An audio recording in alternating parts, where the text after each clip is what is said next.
दोस्तों नमस्कार। आज की कहानी है नई बहू तो चुरा कर खाती है। तो आशा करता हूँ आप सभी कुशल मंगल होंगे।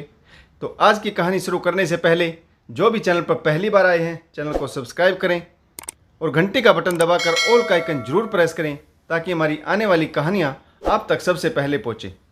तो चलिए शुरू करते हैं आज की एक नई कहानी। संजना की माँ ने उसके विवाह से पूर्व ही उसे खाना बनाने की कला में निपुण कर दिया था। संजना की माँ जानती थी कि पति के प्यार का रास्ता उसके पेट से होकर गुजरता है। यदि पत्नी प्रतिदिन स्वादिष्ट और पौष्टिक भोजन बनाती है तो आपसी स्नेह बना रहता है। संजना का विवाह एक भरे पूरे संयुक्त परिवार में संपन्न हुआ। ससुराल में सास ससुर, दो जेठ जेठानी, उनके बच्चे, दो ननंद जिनकी शादी हो चुकी थी और उनके बच्चे भी शामिल थे। संजना का पति परिवार में सबसे छोटा था, इसीलिए उसकी हरकतें भी बच्चों जैसी ही थी। संजना को अपने ससुराल से भरपूर स्नेह मिल रहा था। वह बहुत खुश थी। पहली रसोई में संजना ने मखाने की खीर बनाई थी। मखाने की खीर बनाने की प्रैक्टिस संजना ने विवाह से पूर्व कई बार की थी। विवाह से पूर्व की प्रैक्टिस का ही नतीजा था कि जब उसने पहली रसोई की रस्म में मखाने की खीर बनाई तो सभी ने उसकी बनाई हुई खीर की भरपूर तारीफ की। सब ने शगुन में एक से बढ़कर एक तोहफा दिया। सास ने जड़ाऊ कंगन संजना को पहनाते हुए कहा, तुम साक्षात अन्नपूर्णा हो। तुम्हारे हाथों के बनाए हुए खाने में एक अलग ही स्वाद है।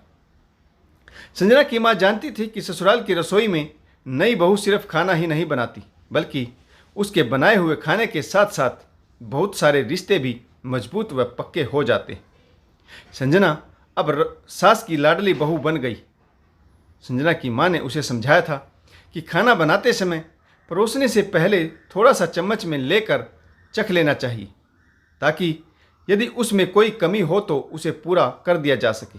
इसीलिए संजना जब भी खाना बनाती तो परोसने से पहले चम्मच की नोक पर थोड़ा सा लेकर रसोई के कॉर्नर में जाकर चख लेती और उसमें कोई कमी होती तो उसकी पूर्ति कर देती।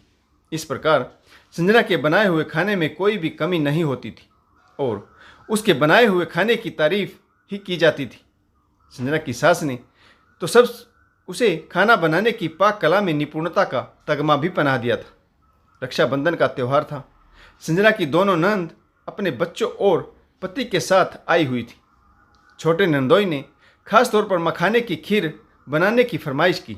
उन्होंने तारीफों के पुल बांधते हुए कहा, मैंने संजना की पहली रसोई की रस्म में मखाने की खीर खाई थी।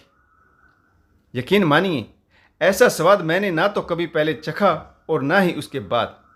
संजना की खुशी का ठिकाना नहीं रहा और वह मखाने की खीर बनाने में जुट गई। संजना की दोनों जेठानी भी रसोई में खाना बनाने में सहायता कर रही थी, परंतु मखाने की खीर बनाने की विशेष जिम्मेदारी संजना पर ही थी। संजना खीर को धीमी आंच पर पका रही थी। दूध गर्म होने के बाद उसने मखाने और सूखे मेवे डाल दिए। खीर पककर तैयार हो गई। संजना की दोनों जेठानियां बाकी का खाना बनाकर अपने अपने कमरों में तैयार होने के लिए चली गई। संजना एक चम्मच में खीर लेकर सही मीठे का जायजा लेने एक कोने में जाकर चखने लगी। तभी वहाँ पर उसकी छोटी ननद की बेटी पूर्वी आ गई।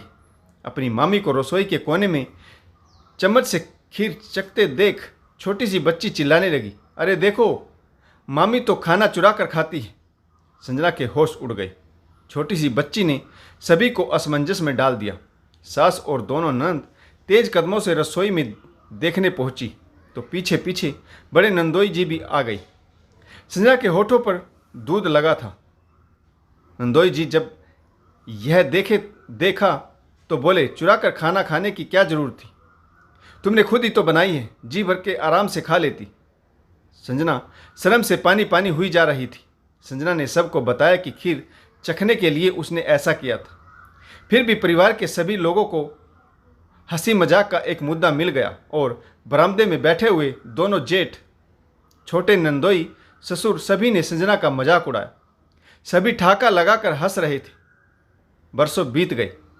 इसके बाद जब भी घर में मखाने की खीर बनती तो संजना को वह किस्सा याद आ जाता और वह बिना किसी कारण ही मुस्कुरा देती।